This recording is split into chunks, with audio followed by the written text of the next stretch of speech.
The case of the counterfeit connoisseur. Welcome to the evidence log. Today, we're diving into the astonishing story of Wolfgang Beltracchi, a man who orchestrated one of the most audacious art forgery schemes in history.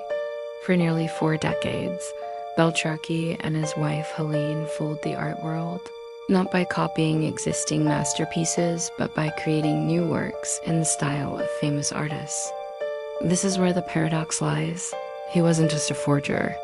He was a brilliant artist in his own right, creating original pieces that experts believed were long-lost works by masters like Max Ernst and André Derain.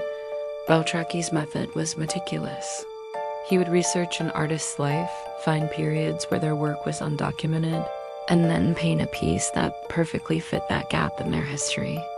He didn't just mimic their style, he channeled their spirit. To make the forgeries convincing, he scoured flea markets for old canvases, scraping off the original paint to reuse the aged material. He even created his own period-correct paints, mixing them with pigments that would have been available to the artists he was imitating. The final touch was a fabricated provenance. Helene would pose for staged, old-fashioned black and white photographs, pretending to be her own grandmother in front of the family art collection, which included the forgeries. They even created a custom Jaggers collection label to stick on the back of the paintings, lending an air of authenticity. The deception was so perfect that museums displayed his work. Auction houses like Christie's and Sotheby's sold them for millions, and leading art experts certified them as genuine. For years, the art world celebrated the discovery of these lost treasures. The downfall came not from an expert's eye, but from a chemist's lab. In 2008, a collector who purchased a painting supposedly by Heinrich Campendung from 1914 sent it for scientific analysis. Beltracchi had made a tiny, fatal error.